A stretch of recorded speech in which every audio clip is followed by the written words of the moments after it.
Londia, this is not going to work for the rest of the day. All right. Okay. Where are we now? In Michigan. Associated Press is reporting that a university in Michigan in Michigan. In Michigan, that's what happens when you won't leave people alone. They're offering an unusual degree in marijuana. Yes. Northern Michigan University in Marquette began its medical plant chemistry program this semester with 12 students in its first class. The program combines chemistry, biology, botany, horticulture, marketing, and finance. It's an unusual program. Other universities offer classes on marijuana policy and law. This one is offering a 4-year degree addressing the science and business behind growing marijuana, which is very innovative. And I think this is going to go a far way, especially given what's happening with marijuana in foreign. I don't know what to say at this point in time, because we've been having this marijuana discussion in Jamaica for years. And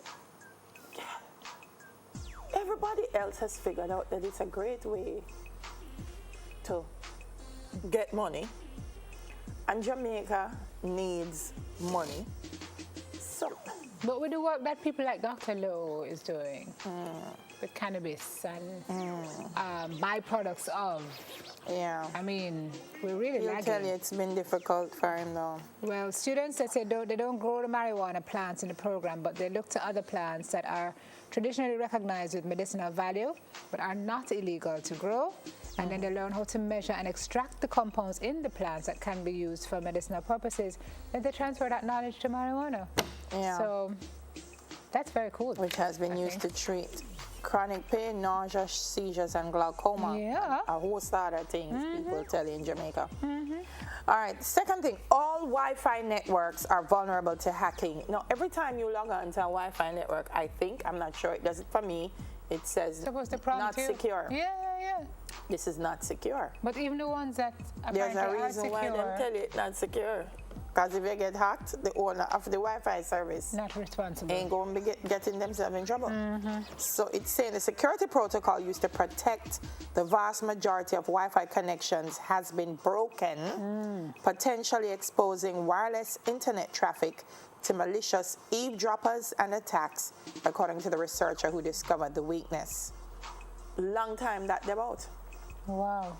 A friend of mine told me, Dayla, there's nothing that you send on WhatsApp and them thing that is not to the in a cloud. It's in the big cloud. It's out there. So I don't know how to tell you all them pictures and voice notes and things. You know, you really, really just have to be careful. And your information, like your banking information, See, that's why I don't do any of that stuff online, and people are like, oh, you're so archaic, and I'm like, that's okay. I mean, I'm getting with the times, but there are some things that I'm not going to do online. Call me what you want, call me, I'll be that dinosaur. I'll do it, but I'll do it, I won't do it like just anywhere. Like somebody told me if you go to a hotel, like overseas, and you really just don't know what's on the Wi-Fi network. Don't just log on and start doing online banking, because you never know who can access. But usually prompts you and asks you, like, is this a public network, a work network, a home network? We are looking at that. It's supposed to be that the home one is safer than the public one is safer than the work one. But what this person is saying is that none of them. Secure or unsecure. None of them. They're not safe. So just be careful with what you send out there. They say attackers can use novel attack technique to read information that was previously assumed to be safely encrypted. This can steal information such as credit card numbers, passwords, chat messages, emails, photos, and the like. All right, final one, very sad. This is in Mogadishu. Boy, I tell you, there's so much trouble in the world, guys. It's depressing. 500 casualties now in Somalia's worst terrorist attack. Look at that picture. Oh my word! The death toll in the bombing that hit the center of Mogadishu on Saturday continues to go up, with more than 300 people now believed to have been killed and hundreds more seriously injured, which means that there are perhaps more numbers of people who will die coming in. The scale of the loss makes the attack, which involved a truck packed with several hundred kilograms of military-grade and homemade explosives, one of the most lethal terrorist attacks anywhere in the world for years. Jesus have mercy. I don't know. They say more victims continue to be dug from the rubble, which spread over an area hundreds of meters wide, Simone. I don't know. I mean... When did we just get to this place where just blowing up people has just become a thing, you know?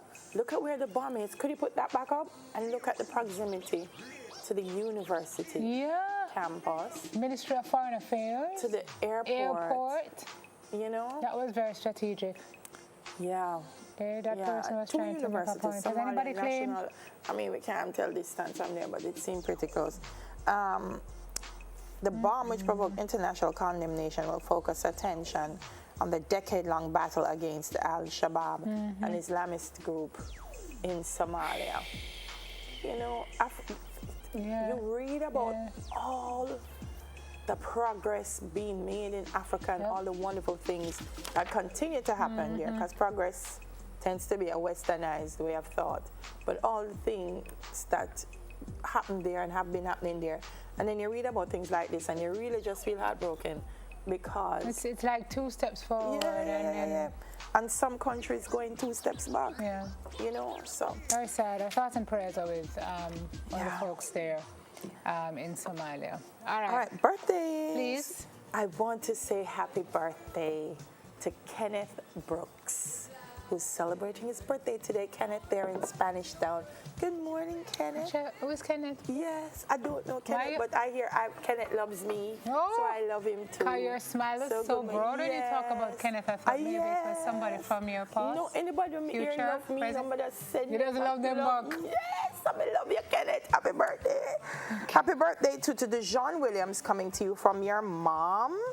I just drove past her at the toll, and Kim, and she said, "Tell Dejon happy birthday for me." Also, happy birthday today? Yes. How fortuitous. To Khalif Crooks.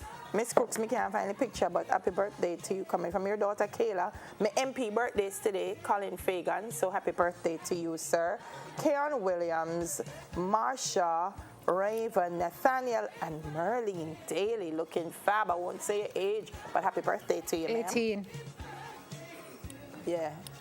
Looks about 18. You have no birthday? No, do you? Somebody tell me if it's happy birthday, Patricia Mackenzie, to our daughter, but Patty, you tell me your daughter's name. Well, I don't know.